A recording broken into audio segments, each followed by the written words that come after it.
Jesus, my king. I will bring him out tonight in the prison in the Ghana. It is time to release him.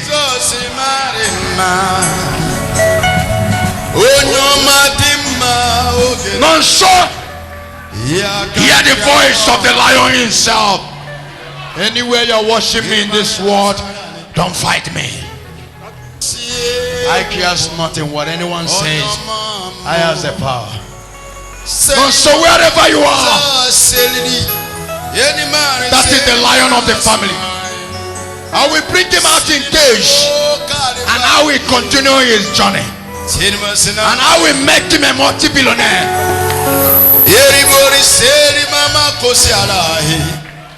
Jesus,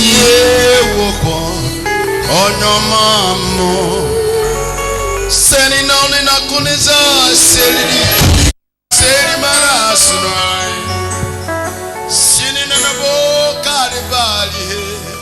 what a war without a want to save people. What a war without one to fight for people. What a war without a one start to die, cut down, start to die for others. Jesus, you stand to die for others.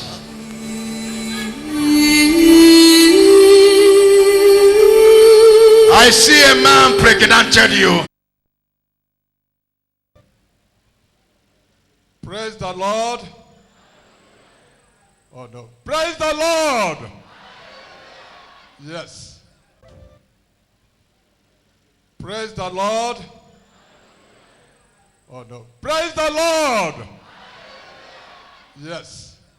Afambu Benson Wosu Abumoya Angolo na Anocha local government area of Anambra State. Yes. Testimony na getwa manaka chuku cover testimony na ha Jesus. Achọrọ m ka m gbuo ego n'obi aṅụrị ka m ji achọ ka m kwupụta ya n'iru ọra mmadụ. Abịara m ebe a na 28th of November. Ikezukọ bụrụ izu ụka abụọ gara aga. Last month. Prophet wee kpekite ekpere wee kpọọ kere onye a na-akpọ Benson Nwosu. Akpọpụta m ebe a. Okube no kwuwe maka nwa m nji maka ya wee bịa. Makana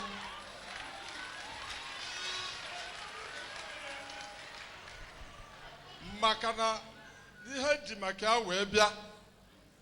Adọketere m just ebi m ọka ka bi. Ọka ka esi wee bịa. And ife ji wee bịa bụ maka ihe a prophet kpọpụta m were kwue. Mom travel from Dubai, from Nigeria to Dubai. From Dubai, no way, Morozim. But a prophet, where was him na Ghana. But you didn't even know that your son is in the Ghana. All that happened that your son went to Dubai. I don't know. But I what? Sir, well, Makana called the phone. Now, I'm a problem in Ghana. Well, also, we're one madam to Eba. I'm a bromeba. But he beyond the Sheba, Eba, if I like Beba Peter, if I like Eba Bez, or something like that.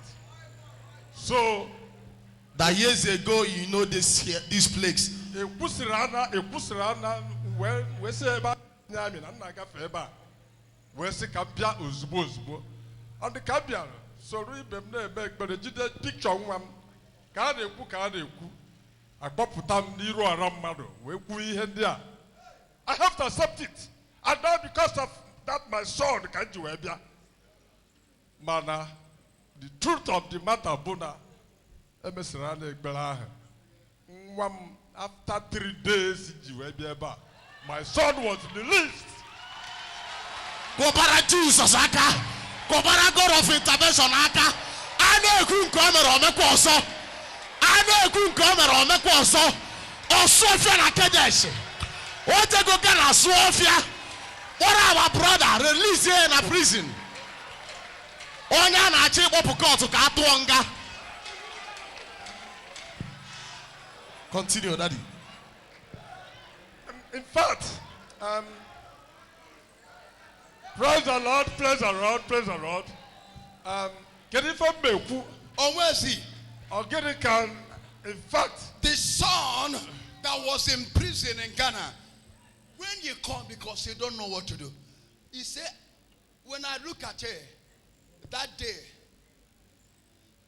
he said, I'm dying, This is my hope. He said, He cried that day, people. He said, I'm dying. He got that money and sent the boy to Dubai. He gathered all his money, sent it to Dubai to hear that his son was in the prison. He's in prison in Ghana. If you are the one, you will die before you are buried.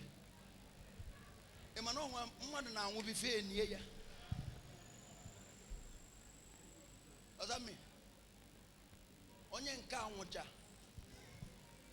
And when they come to my cabin, when I look at him, I saw things. I said, don't worry, I will bring your son out from the prison. Here I am. As I'm talking to you right now, your son is released. He said that all the charges that they laid upon that boy in Ghana was discharged. All the charge they laid on that boy was discharged immediately. How it happened, you don't know. I don't know. How it happened, you don't know. I don't know. Only thing he heard, the son called him and said, Daddy, I am free. I am free. Kobara God of intervention aka. Today, anywhere you are tied, you are free. Amen. I am free. I am free. Yes, sir. I am free. I am free. I am free. I am free.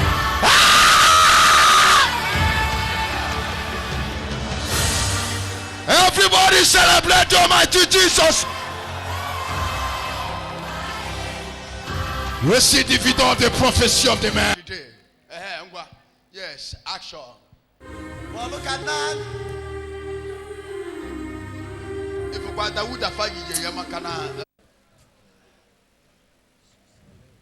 My name is Mrs. Bibian Okoro. I'm from Owerri, in Olu local government area of Imo State. I cover my testimony and my thanksgiving with the blood of Jesus. Because before I'm going forward and go, I'm talking Mrs. Florence or Parapoteba. Mrs. Florence Okpara biko mommy chọ ka ị bịa gbagote ebe a kịta. Boso.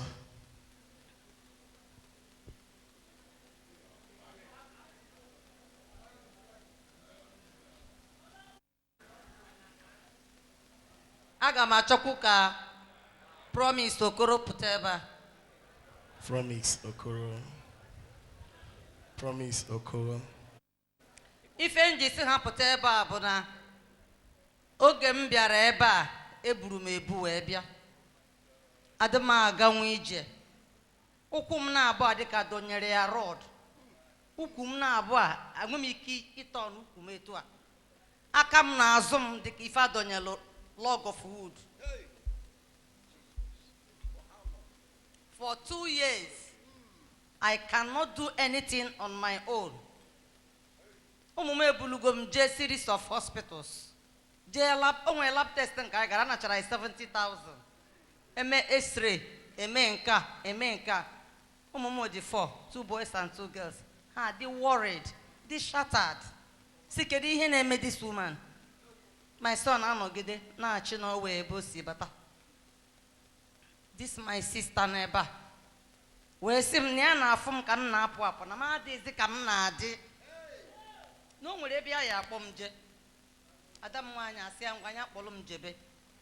Ka marakwa m ebe anwa ga-aka mma. O wee duru m bịa ebe a. ụbọchị o duru m bịa ebe a bụ na Friday nnọsị ọ dị ka ife anyị na-anọ nwetatu onwe m dite a bit relieved ọsọ m bịa on a Monday ka m nwee encounter with the lion himself.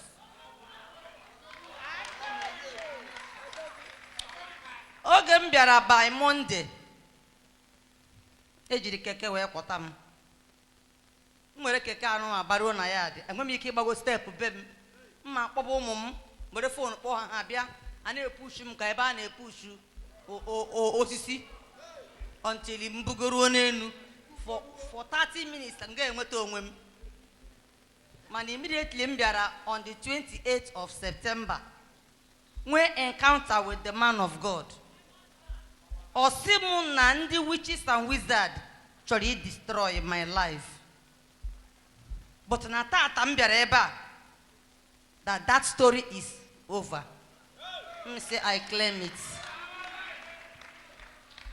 Ọjọọ ọsụsụ m give me your hand m were aka m nye ọdọnite m n'oche a m nọ sị m go and sit down that place. M ga-anọrọ ọdụ o mechaa bịa Simon, that I am going to see you one-on-one, but finish your prayers first. Ngakwa meme my prayers so.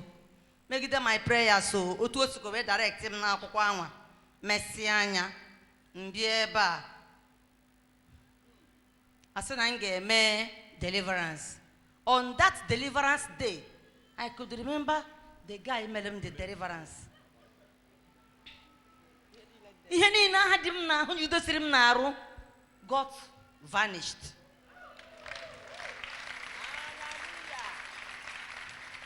After the deliverance, mmiri a na-ezo mburu dị mmiri naba say that this mmiri ya ma am today na ruo na ya dị na-azọ step ịkwai.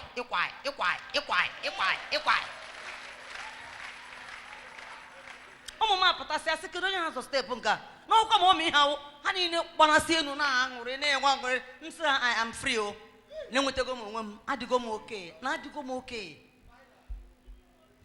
na wee na-ekene m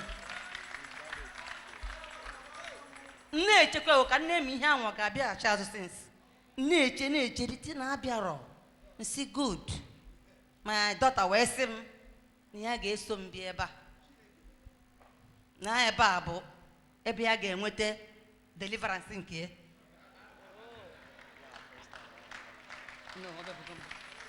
Na wee solu m na-abịa since anwa na-abịakarịzi m o ọ na-abịazi ebe bịazi ụbọchị ụka na-abịarị nnọọ m sị m ụmị ị na-anazi azụ si adịkwana m na-azụ ọkwanụ almost on a daily basis.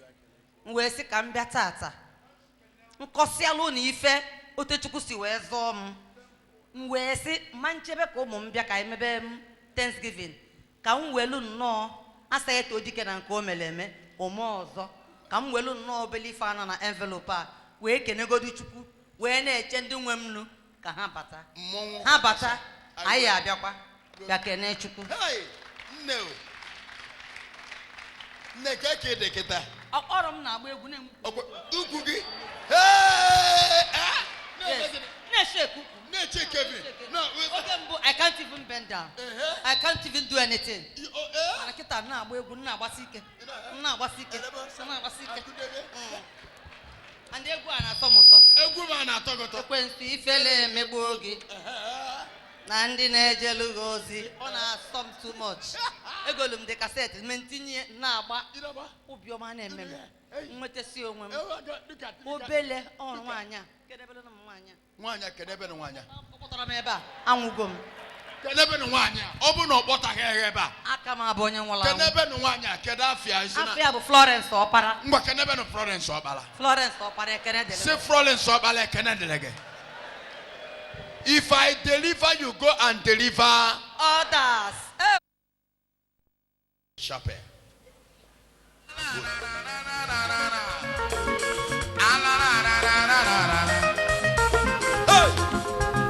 Oke Chukwu oke na mụrụ mmadụ asị n'ọlọdụ oke Chukwu na amasị na amụ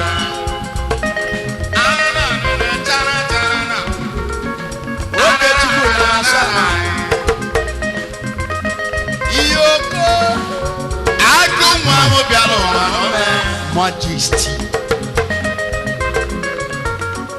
Ọmarịcha nwa m bịara ụwa. O yiri mama ya n'ụwa.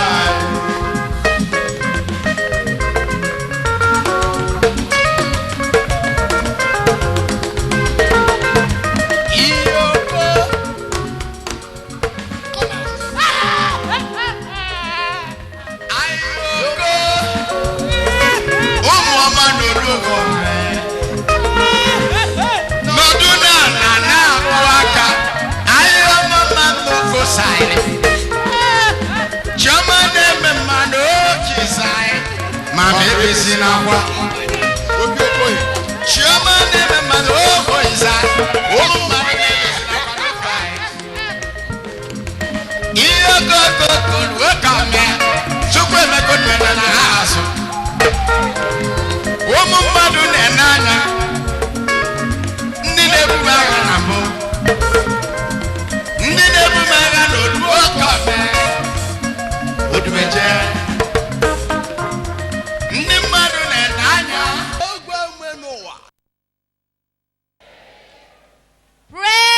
Praise Master Jesus. Amen. Aha anyị bụ Mr. and Mrs. Matu Ebunu. Anyị bụ ndị Ida na Kogi State. Anyị na-ekpuchi ọkụ agba anyị n'ime ọbara Jizọs. Na mbụ, ana m ekene Chukwu onye mere m ihe ọma, ihe na-apụrụ ime, ihe na-adịrị izi ime, ka chi intervention mere m ya. Ebu m anya mmiri wee bata ebe a, chi intervention wee fichaa m anya mmiri, mere nya double upon double. Hallelujah. Amen. Abịa na marriage ma ọ bụrụ ihe isi ike dịrị mụ na ndị be anyị, mbụrụ anya mmiri gbakwute intervention. Ihe a bụ okwu dị for many years. Intervention wee gboro m ya bụ ọgụ. Si m gaba na ọgụ abụrụ ọgụ m n'ọgụ ya. Si m na nyanwa bụ ihe nwe the battle. N'eziokwu Bible si na the heart of a king is in God's hand. Intervention wee mere m ya wee gba m obi ndị be anyị. Ndị be anyị ihe a ha si na ọ ga-ekwerọ ndị be anyị mee ya na mụ na ụmụnne na family m dị n'udo. Nke a ga-abịa n'ịtụ ime. Adị m ime nwa since 2013 ka m dị ime February. Mbịakwa nga hospital asị m na m adịrị ime. Mbịa dadi asị m na ndị ime na-ekpuchi nwa ekpuchi. Nsị ike nke m ma esozi. Ngakwa ekwukwa the same thing. Ịmago okwukwe nsị na a na-eme na church ka a na-eme na hospital. Ihe m believe bụ njecha hospital mbịa nye report. So ekwukata ka a na-emekwa ya bleeding nọ na-agba m 2-4. Dadi agba m nkịtị. Ọfụ na obi m adịrị ebe ọ nọ. Ti njecha ndị doctors asị nọ tumo. Nọkata asị nọ mess. Nsị ha na mess bụ arụ. Ọ bụ na ọ nwezi ihe ọzọ ha gwa m. Agba m nkịtị. Emecha sị m nọ masses. Nsị a nọ ha nwa m. So last ha kwụzi ibu nke ibupụzi akpa nwa sị m na operation. But before then that day zigo m the operation. Mbịakwa sị m na-ekpuchi nwa ekpuchi ndị witchcraft kpuchi nwa. So mgbe agwazi m na akpa nwa ka anyị ebupụ, I have no hope again. Mgbe abụzi mgbe m decide ka m surrender to God. Mgbe bịakwudo daddy wee bara m nnukwu mbọ bara m ihe a. Mbọsị m bịa na consultation. Daddy bacha mba mbọsị akụ ụjọ. Daddy ka m fụrụ that lion ọ bụ indeed. Face ye change ebe that lion. Ụjọ ba m arụ. Mgbe si daddy ka ekwe n'ihe mmemme na n'ihe agwa m na hospital. All I need is healing water. Nsi okay, healing water or pure water, kon can nke nnukwu, kon ka obele. Or all you need is pure water. Go and get me pure water. Nsi ayesa.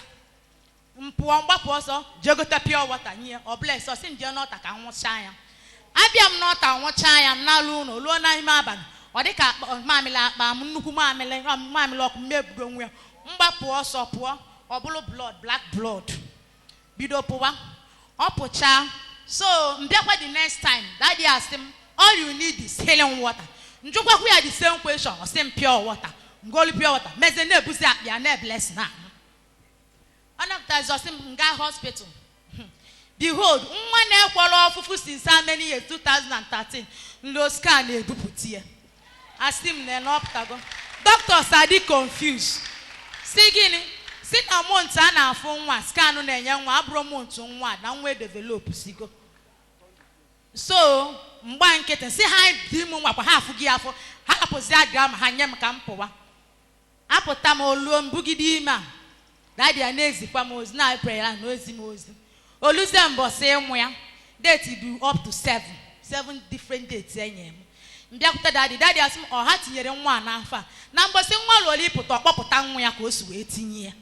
Nsị ya yesa. Oluo mbọsị nlo n'ụlọ ọgwụ. Doctors asị m doctor sị m mbịa mụ kwali ngwongwo m oluo first ma ọ bịa. Kwali ngwongwo nduo n'ụlọ ọgwụ. First June kwali ngwongwo nluo ha tinyere m ọgwụ onye niile ha mee ma drip ha mee no way ime emerọ m no service nothing mkpọwa daddy na phone daddy nọ na consultation letter daddy epike esi m nwụọ anointing oil mbụrụ anointing oil nwụcha ihe na-abịa contraction na-abịa mana ndị doctors emesigo ike agụgo ha before nwụọ da anointing oil nwụcha anya changes adị a na-echeze mgbe service ya emeghecha anọziela m ya on Tuesday ya agba me apịa agbo green eme apịa na hospital na room na bed ndine deti na-abịa sọsọ mfo ntie mfichaba anya ka mmakwa mo reality afụzi m dị agwọ mbebe akwa tibe mkpu so ndị doctors ma nurses no ime mesie ego m ike ha eduru nduba n'ime nene behold nwa atọ onugodi na chi ya bag ọnọzi wee pụta ma service nwa m ime na-eme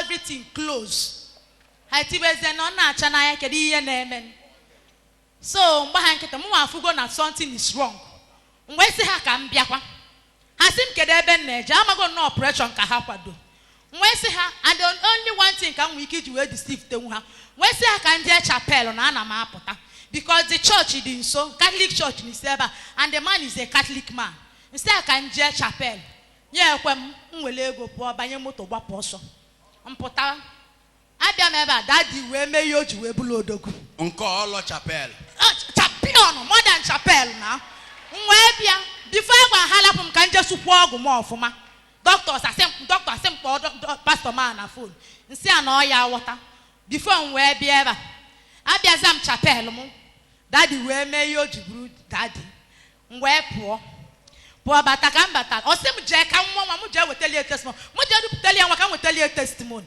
si m wekwala olive oil nsị a yesa ego m dị olive oil pụọ lụọ ebe a lụọ si ha na m asagolo ọkụ na m agwọtago ọgwụ m ọfụma a sị na ha fụ ya n'anya ha na-enekwu m anya ama na ihe dị iche dị ka a na-ekwu na-amụ nwa na-edebe Put the hand together for God of intervention. ụmụnne m ka m mụrụ nwa adebe onye ilo wee chee na m esukwali ya ọfụma nwa wee bụrụ ozu nwa ha wee bido nwa pụtara ụwa ka a gbali almost junction 6 n'ime ebe a nwa eme ya larụ ha na-eti because nwa believe by then a na-acha asị ka etinye ya eme nwa ha emegide ha emechago they have lost hope ndị na-ekpe ekpere blood of Jesus nsị ha ebido ọkwa n'oge wee tibe na m ekpechagola ekpere asisi na nna m agbara m na nwa ga-anwụ na ọ bụ na ọ gwa m na ọ ga-amụ na m mara pịa like that ngwa unu bifo unu na-eme ọkwa enwe ihe nyere unu were dị atụ olive oil fichala m nwa m arụ na nwa m ọnweghị ihe na-eme nwa m ha emechago ike agụ ha tụọ nwa enu tụnye nwa tụọ ya n'ala n'owe ha wee were olive oil wee metụ nwa na-arụ behold ka emetụrụ nwa olive oil na-arụ ụmụnne m nwata tie uzele tiwa mkpu akwa Power. nwa m ebebe akwa A dead baby became alive. bebe akwa o wee bụrụ ihe mgbagoju wee dị n'ụlọ ọgwụ dọkịta wee sị m na mmalụ onye a na-efe mmalụ ebe a na-eji esu ọgwụ a mụsusu bie ike nsị a na ọgwa ngwalị ga-agwa haleluya ndị iro onye iro bịara mana ọ dị late na enwere m bullet proof Yes. so ọ bịara late praise the Lord. Ekutu.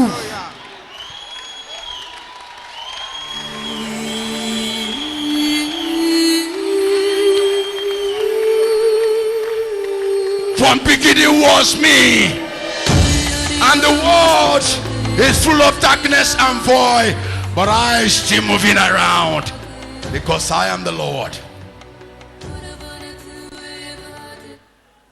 When they confirm there is no child, what the doctor say on the onset? They say that is a tumor. It is a tumor. They don't see anything. They don't see anything. And when you come to me, I said what? He said there is a child. I said there that is you a see me in maternity. That I'm carrying my baby. That's a baby. They said there is no child. You don't know. Is this inspector? Yeah, that what they say. Inspector. They say there is no child in the baby. This is police But officer. when I come here, I always confident when daddy say there is a Take the baby. child from him because it's not. It's a police. He can't carry child. So when my wife went to hospital, they say there is no child. That is a mess. In short, It's a what? mess. It's a mess. Oh. One day will scatter you. You are doomed. Look at a woman that comes for pregnant and they say you carry mess. It's a mess. He says it's a mess. It's a mess. And I told the doctor that mess. All I know is that mess is arrow. Oh. You should explain more. Now mess. Mess. What you Yibo? Can one you wear buffalo? And no kwamanya. You come for pregnant and somebody say you carry mess. Did the person want you to die? Do you know what you mean? Die. Oh, you carry mess. When you come back home, you say the doctor say you carry mess. He say carry mess. There's nothing you can do. Then let's go and see our daddy. Let's go and see our dad. That's my son. And when he came back, he gave me a positive answer that daddy said that it's a child. I said that is all. Don't need to waste our money on test any longer. Oh. But he continued worrying me every time he want to go to test. One day we came, daddy said, what are you looking for in the hospital? From one hospital to another, what do you look? What are you waiting for? You have carried your child already. Just prepare for your testimony. Oh. That was all. That was all. That's it.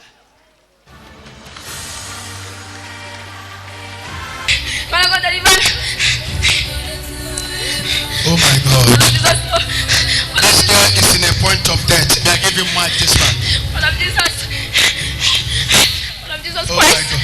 What of Jesus We're not Christ? doing show here. What of Jesus Christ? What of Jesus. Jesus? It's in a serious point What of of Jesus death. Christ? What of Jesus? What of God deliver me, please? What of God deliver me? What of Jesus? This is what you call poison. It's a lady walking high. Hey, what of Jesus Christ? See Maria immediately. What of Jesus? What of Jesus? Victory this in our pulley. What of God deliver me? But this person come out is What now of you Jesus are Christ? tying him. They move that cloth before it came mad. Jesus Christ. Okay, for God, I thought to say neck. What of God deliver me? Mother naturally have a neck. Jesus Christ. He came wherever. Look at you. Look at you. What of God deliver me? What of God deliver me? Because of Jesus. What of Jesus Christ? What of Jesus. Jesus? What of Jesus? Oh my God. What of Jesus Christ? What of Jesus? Can you buy him? What of Jesus? What of Jesus? I give you Mike What of this one. Jesus? What of God This deliver me? lady is in a point of death. Oh God, oh. God, please. Man of God, please. Man of God, please. Konya Bia. What of Jesus? What of Jesus Christ? What of Jesus Christ? Onya Jiaka Bia. In such condition, unable to Jesus. know Jesus. no Didonya na eba nwa. Kenke na kulota senge kuroto nda na eba. Ombonya fentielo na so no mocho no kuroto fentie. Those people that